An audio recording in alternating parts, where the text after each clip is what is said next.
নমস্কার বন্ধুরা, নমির পাকশালাতে সবাইকে স্বাগত। আমার আজকের রেসিপি চিংড়ি মাছের মালাইকারি। প্রায় সকলের পছন্দের একটা রেসিপি। এটা গরম ভাতের সঙ্গে খেতে হয় দুর্দান্ত স্বাদের। তাহলে আসুন আজকের রেসিপিটি দেখে নিন। এখানে আমি দুটো মিডিয়াম সাইজের পেঁয়াজ কুচি নিয়েছি, 1.5 ইঞ্চি আদা কুচি, 6 কোয়া রসুন, 5টা কাঁচা লঙ্কা আর কিছুটা পরিমাণে জল দিয়ে একটা পেস্ট তৈরি করে নেব মশলা। আর এখানে আমি নিয়েছি একটা নারকেলের দুধ। আপনারা চাইলে অর্ধেক নারকেলের দুধও নিতে পারেন। এখানে আমি চিংড়ি মাছের মধ্যে কাঠিগুলো ঢুকিয়ে নিয়েছি, যাতে রান্না করার সময় মাছগুলো দুমড়ে না যায়। এবার লবণ হলুদ দিয়ে মাছটা মেখে নিলাম। এবার কড়াই গরম হয়ে গেছে, চিংড়ি মাছগুলো ভাজার জন্য কড়াইয়ের মধ্যে দিয়ে দিলাম সরিষার তেল। এবার মাছগুলো দিয়ে হালকা করে ভেজে নেব।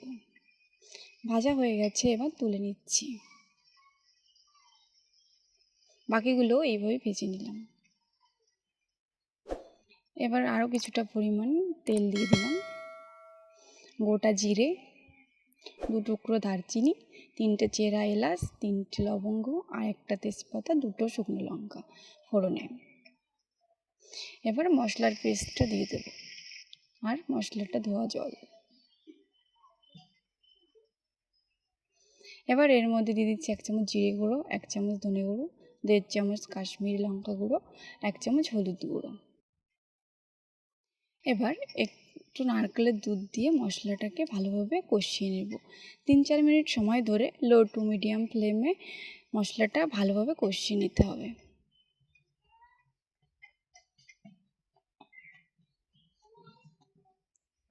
এবার পুরো নারকেলের দুধটা দিয়ে দিলাম।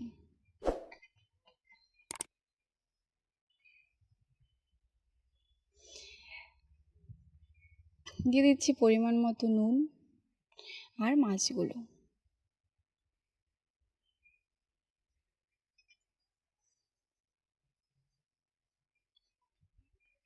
এবার ওপর দিয়ে দিলাম চেরা কাঁচা লঙ্কা। এবার ঢাকা দিয়ে আমি জাল দিয়ে নেব।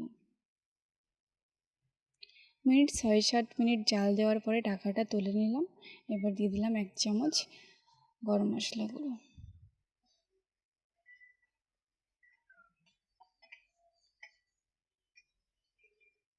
দিয়ে ভালোভাবে নাড়াচাড়া করে নিয়েছি। এবার আরও কিছুটা সময় ধরে জাল দিয়েছি।